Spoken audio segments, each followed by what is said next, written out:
No DQ Galaxy. We are live with the NoDQ.com recap of Monday Night Raw for Monday, April 25th, 2022. Shout out to everybody watching this, whether it's live or on demand. I appreciate your viewership and support. Let's get right to it. This was a very special edition of Monday Night Raw, celebrating 20 years since the debut of Randy Orton.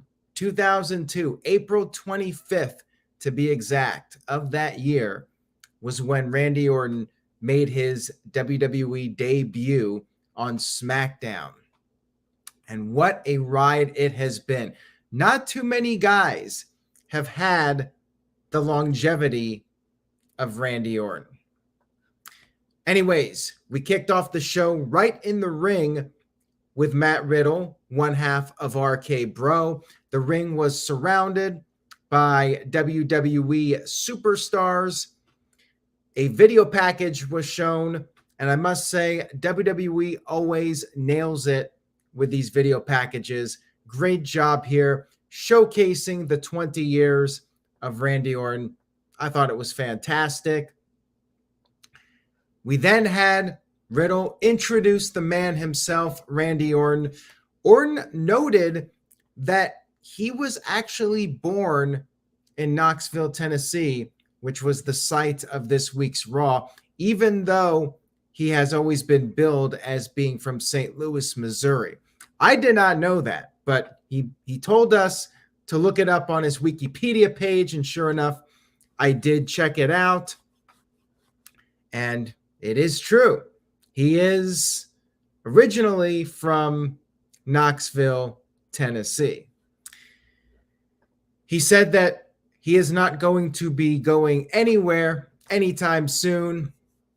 He mentioned some of the great names he has been up against: John Cena, Triple H, Mick Foley. He gave a shout out to Foley, said Foley made him the legend killer. And I agree with that. The Backlash 2004 match, to me, that was the match that put Randy Orton's career on the map. Hamp Connell sent in a $2 super chat. Thank you, Hamp. Says, greetings from Disney World. I'm jealous, Hamp, that you're at Disney World, but thank you for tuning in. I appreciate it. Have some fun, man. You don't need to be watching this or thinking about wrestling right now. Enjoy your time at Disney World. Gabe sent in a $5 super chat. Thank you, Gabe. Says, KO was right. That wasn't Ezekiel, but it also was not Elias. It was none other than the Ultimate Warrior. Yeah, Ezekiel very much channeling the Ultimate Warrior with his accessories for his matches, but we'll talk more about Zeke in just a few minutes. Now, Riddle had a special guest. By the way, Riddle and Orton, they hugged. Orton said he loves Riddle. He loves the fans for sticking with him even when he was a dastardly bad guy. Riddle had a special guest who was, in fact, Cody Rhodes. Yes, Cody Rhodes coming down to the ring. Makes perfect sense to me. Him and Randy Orton, of course, have the history, the legacy faction from 2009. Then we had an interruption from Seth freaking Rollins. Of course, no shock here whatsoever that Seth Rollins would interrupt the festivities. Rollins got in the ring, told Orton to not trust Cody Rhodes. Cody's just there to steal the spotlight, and said the future will not be inspired by any of the guys in the ring, RK Bro or Cody Rhodes. It will be inspired by Seth freaking Rollins. And then we had Ezekiel interrupt, and he had the Ultimate Warrior armbands, which was mentioned earlier. Ezekiel very much resembling the Warrior with that look. Hero Villain sent in a $5 super chat. Thank you for that. I appreciate it. It says, nice shirt, Luigi, the final no DQ CAW champion of an era. No doubt Luigi was a great no DQ CAW character, and Luigi deserves the spotlight. He's always in the shadow of Mario, and that's why he had to make a name for himself at the expense of his own brother in the world of no DQ CAW. Ezekiel said, as the newest member of the Raw roster, he wanted to congratulate Randy Orton. And then we had Kevin Owens arrive. So this was one of those segments where people interrupt. Usually I'm not a big fan of these types of segments, but I will say this. This was one of the better ones because at least the interruptions made sense. Kevin Owens is interrupting because he is sick of Ezekiel. He is going to somehow, some way prove Ezekiel is Elias. And then we had the Usos arrive, and they have a match coming up at WrestleMania Backlash against RK Bro, unification match.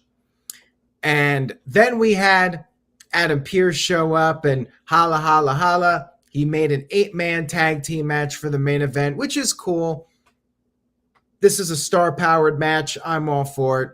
Owens tried to take a cheap shot at Zeke, but that did not work out for him, and Orton hit the RKO to Kevin Owens, and that set up our main event for the evening. Hey, Randy Orton's 20-year anniversary. Open the show, close the show with Orton. Cool. I like it. Backstage, Kane, Glenn Jacobs, the mayor of Knox County, was there with the Raw Women's Champion, Bianca Belair, just giving her some words of encouragement. She had a championship match against Sonya Deville, and the match quickly went to the outside of the ring. Sonya got thrown over the announce table and was counted out. Match was very quick, but then Sonya got on the mic, and since she is still an authority figure in WWE, she had the match restarted. And she said that there would be no count out this time. You guys probably knew where this was going. Match continued, and then Sonya used a chair and got disqualified. But then, of course, she said the match will continue again, only this time it will be no DQ. I like where she's going with this. And she brought out Carmella and Zelina Vega, basically a 3-on-1 match. However, Bianca Belair was able to overcome the odds. Bianca Belair managed to take out Carmella and Zelina, and she kicked out of a DDT from Sonya Deville. Then Bianca sent Sonya into a chair that was set up in the corner and then hit the KOD, picked up the 1-2-3 to retain the championship. And no, Walter, I don't know if Vince is actually seeing what's going on or what the deal is. But yeah, Vince did pull that stunt all the time where he changed the rules of the match. I mean, that was done during the Attitude Era all the time. Vince would do it. Shane McMahon would do it. Vince Russo did it in WCW, Eric Bischoff, so on and so forth. It's heel authority figure 101 was what I was trying to say, not 1-on-1. But yeah, Bianca Belair did get the win. And hey, this was in her hometown. How about that? Bianca Belair wins a match in Knoxville, her hometown. The curse is broken. Somebody actually won in their hometown. We had Edge and Damian Priest cutting a promo backstage in this dark room, and Edge basically said they're better than everyone's favorites. He made fun of Knoxville and said that the people vote Kane as the mayor of Knox County, and he talked about how AJ Styles will not have a chance at Backlash, told AJ to stay at home with one good arm. I guess AJ was recovering. He was not on this show, so he was definitely selling that injury. And then they hyped up the match. Finn Balor is going to see his Judgment Day arrive. And then backstage, Sonya Deville was very upset with Zelina Vega and Carmella, said that they will not be getting their opportunity at the tag team titles. And then they got slapped by Sonya Deville. And I guess Sonya is still an authority figure. Again, I don't know what Vince's attitude about this. They really haven't said anything about it other than Adam Pearce noted that Sonya is being monitored and they're considering their options or whatever the hell the storyline is. We had Veer Mahan. He came to Monday Night Raw, and he came hard on this young man from Knoxville, this local competitor, jobber, whatever you want to call him. Quick squash match. Veer just continued to beat the crap out of him afterwards, slammed him onto the announce table, and then once again put his submission hold on. Just more of the same, but I like it. Keep building up Jinder as a monster. I'm all for these quick squash matches, so good stuff here. We had a Bobby Lashley promo, and he talked about the arm wrestling match with Omos. And Lashley cut a promo beforehand, and he said that Lashley will be destroyed by his ego. Crowd did the what chants. MVP told them to shut up and then called them a bunch of simpletons. Lashley finally arrived, and they actually just had an arm wrestling match. No shenanigans, no stalling for time. We actually just got right to it. And Omos had the early advantage. MVP started trash talking, and maybe that was a mistake by MVP because Lashley was able to make a comeback, and he picked up the win. He won the arm wrestling contest. And then afterwards, MVP teased that he was going to attack Lashley, but that was just a distraction. Omos attacked, and Omos used the arm wrestling table as a weapon on Lashley. Good segment here. I liked it, and I liked that they got right to the point with the arm wrestling. No stalling for time or anything like that. They just did it, and it was predictable with the post-match beatdown, but I thought it was pretty solid for an arm wrestling segment. No real issues with it. Oh, and I forgot to mention, thank you, Calvin, for pointing this out. Corey Graves back on commentary after going on his honeymoon with Carmella, and Carmella, of course, back as well, as I mentioned earlier.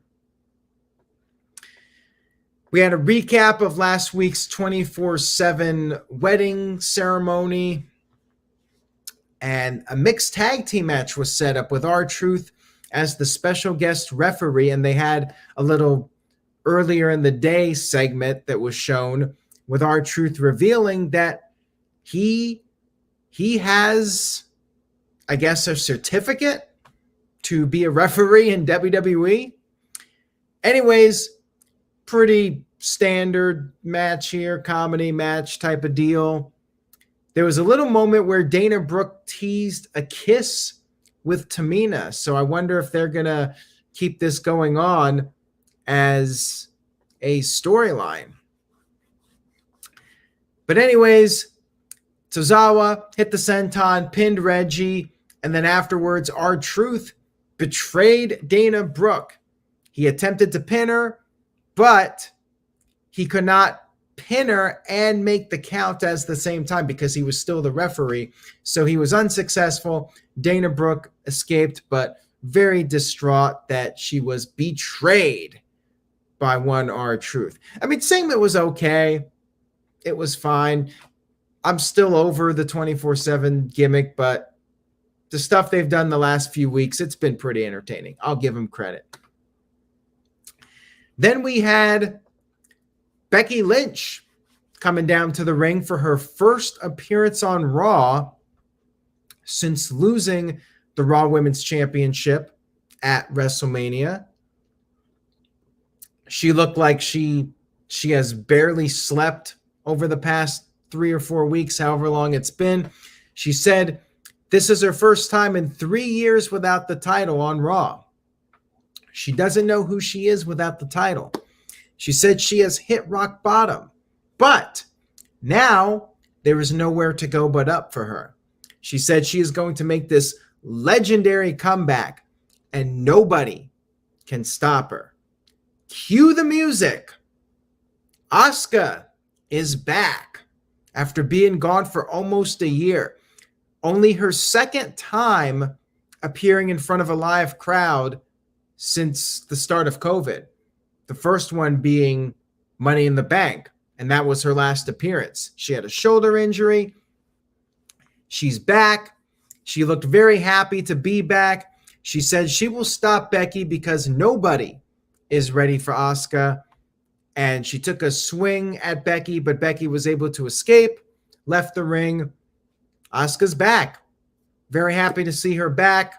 And this is a good feud because if you guys remember, Asuka won the Money in the Bank in 2020, and then Becky forfeited the title and handed it over to Asuka. So they do have that history together, and I'm looking forward to seeing where this goes. We had the Street Profits cutting a backstage promo, hyping up the main event, and threw in a little note about wanting to win the tag team titles, and they're going to keep their eyes on the unification match coming up at WrestleMania Backlash. We then had Damian Priest versus Finn Balor. Edge was sitting on his throne at the stage. And by the way, I guess the faction name, they will be known as Judgment Day, not the Grand Jury. I liked the Grand Jury name, but I guess they're going with Judgment Day instead, since WWE has already been using that for pay-per-views or premium live events. And Priest had the early advantage, hit the Razor's Edge on the apron. He was pretty much dominating this, but Balor did make a comeback. However, Balor, in a very stupid babyface moment, I guess Edge stood up from the chair, and that was enough to distract Balor. Balor was going to go for the coup de grace, and Edge stood up, and Edge was way up on the stage.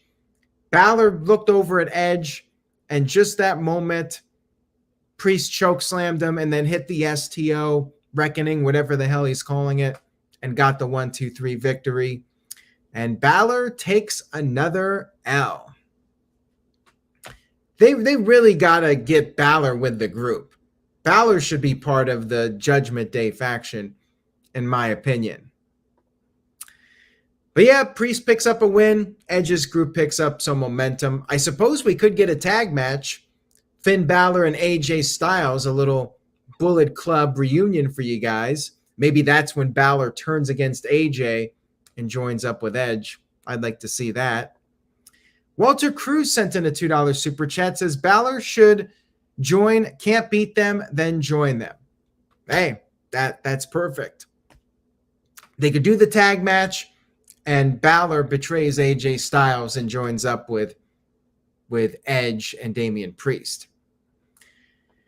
Hamp Connell sent in a $2 super chat. Thank you, Hamp. I appreciate it. Thank you guys for the super chats. It says, how long do you think that faction will last? I hope for a long time.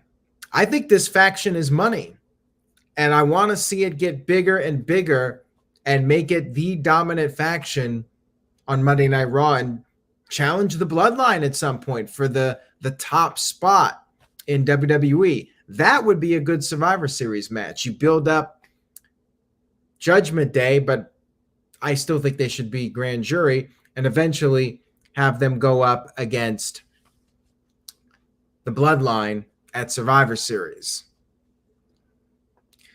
We had The Miz interviewing Austin Theory on Miz TV. Miz did give a little shout out to Randy Orton, but said one day maybe Orton will be as great as The Miz.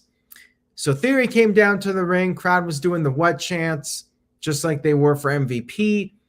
And Theory also acknowledged them, told the fans to shut up, said he is going to prove that he is the best investment that Mr. McMahon ever made.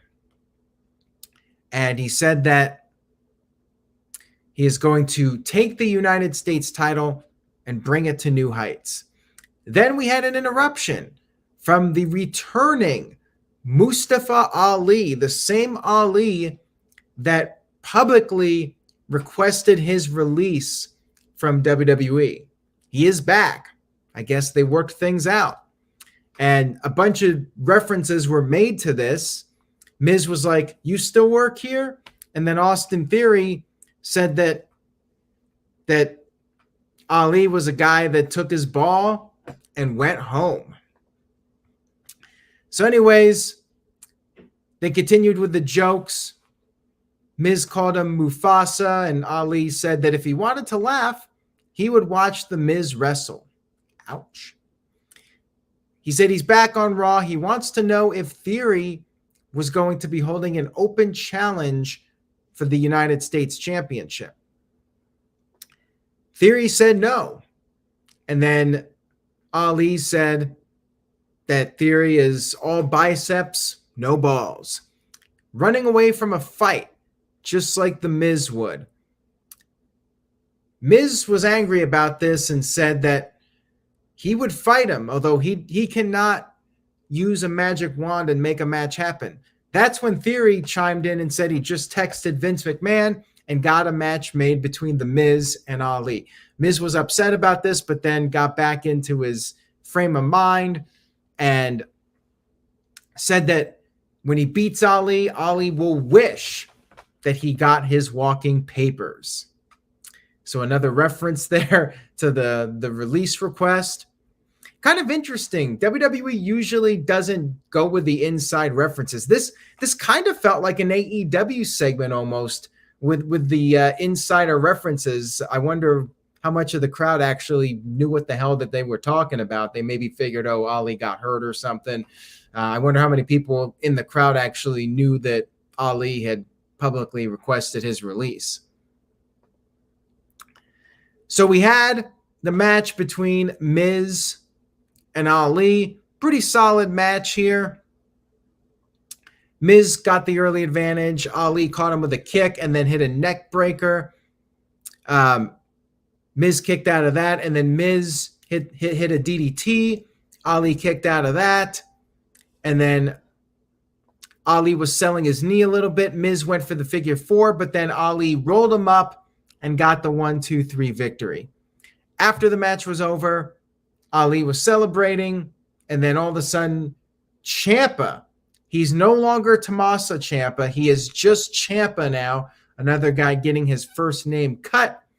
Ciampa attacked Ali from behind on the stage, I guess setting up another feud for Ali. Maybe he'll have to wait to get a shot at Austin Theory. Maybe they'll do something like a triple threat match. We'll have to wait and see what happens. But yeah, Ciampa, now he's got a storyline on Monday Night Raw.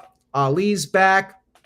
I'm looking forward to that match. I think it'll be good. The only negative here was I feel like they cut away from this so quickly. Ciampa attacked them, and like 10 seconds later, they went to the break or the next segment, whatever.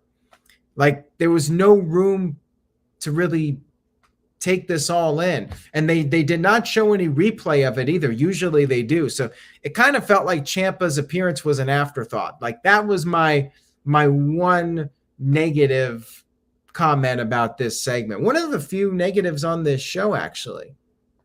And yes, Ciampa finally a heel again. This time on Monday Night Raw. We'll see where this goes. Maybe Ciampa could find a tag team partner and go after RK Bro.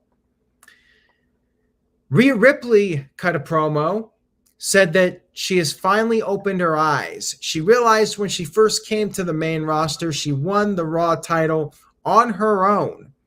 Then she got thrown into a bunch of tag teams, and that just made her weak. And that's when Liv Morgan showed up, attacked Rhea Ripley, big brawl between them. This was fine, just a little segment here to keep this feud going between the two of them. Backstage, Kevin Owens was arguing with the American Alpha Academy. Why do I keep saying American Alpha? Alpha Academy. And then Seth Rollins showed up. Chad Gable was like, it's an A+ and B conversation. Rollins needs to see his way out. Owens told them to leave. He was fed up, said he's not going to pay them for that lie detector test last week. And then Rollins said they need to come up with a game plan. Owens still pissed off that Rollins called him fat last week. And then Usos showed up. Usos basically said they need to fall in line. No more playing games. They need to get the W. Blah, blah, blah. And then we had MVP reveal that Omos was challenging Bobby Lashley to a match at WrestleMania Backlash. No surprise here. I fully expected this to happen. And then we had the 8-man tag team match. The main event of the evening, Cody Rhodes teaming up with RK Bro and Ezekiel against Kevin Owens, Seth Rollins, and the Usos. Really good main event here. I mean, predictable because I felt like this was going to be a Randy Orton showcase, but still really fun main event match here. Big brawl before the bell rang. Faces cleared the ring early. Order was restored during the commercial break. And Ezekiel got in some offense, was showing off his power. Then we had RK Bro working together. Then we had Cody Rhodes tag in. Rollins tried to distract Cody. Eventually, the heels got the upper hand. Cody tagged out, and then Riddle came in. As usual, typical match where Riddle is the guy that gets worked on for a while. Excuse me. Rollins using Cody's move, the reverse superplex onto Riddle, and the impact was so great that Riddle's bro nuts were starting to pop out of his trunks, and he had to push his bro nuts back into place. That was a pretty funny moment there. And at one point, Rollins prevented Orton from getting the hot tag. Eventually, of course, Orton did get the hot tag. Orton came in, cleaned house. He did his slam on the table to 3 of the 4 guys. And then back in the ring, hit the DDT to Jay. But then the heels came back in, and one by one, each of them got laid out with the assistance of Cody and Riddle and Ezekiel. Orton hit multiple RKOs, and finally, Jay came off the top rope. Orton caught him with an RKO and got the 1-2-3 victory. Randy Orton wins to cap off his 20-year anniversary night. Show was really good. Like, this was one of the better Raws in a long time, in my opinion. Very entertaining show overall. Flew by pretty well. Not too much filler. You built up some matches for WrestleMania Backlash. Wrestling was good. Like, not too much negative I can say about it. You had a couple of returns with Mustafa Ali and Asuka. Like, it was a fairly noteworthy show. And like I said, it was very solid. So I am going to give it a B+. It was one of the better Raws in recent history, in my opinion. And I would say it's a recommend. Walter Cruz with a $5 super chat says, am I the only one that likes that the table doesn't break for Orton? It's like funny to me. It's part of his move. set, now it never breaks. Well, that table is really strong. Like, remember earlier, Veer was jumping up on it and it did not break. So yeah, they are really reinforcing that table. But yeah, I like the fact that it doesn't break when Orton does it. And that's kind of like his trademark now, slamming the guy on the table like that. So I agree with you. I do like it. Anyways, guys, thank you all so much for tuning in tonight. I really do appreciate your viewership and support. If you liked the video, please give it a thumbs up on YouTube. Consider subscribing if you haven't already at youtube.com/AaronRift NoDQ. Enjoy your week. I will be back with more later on. We got Dynamite. We got the NoDQ review. SmackDown was taped, so I will be skipping SmackDown this week, but we do have some more stuff coming up this week. Stay tuned to NoDQ.com for the very latest news and rumors. And remember to say yes to NoDQ.com. Take it easy, everyone, and I'll see you guys next time.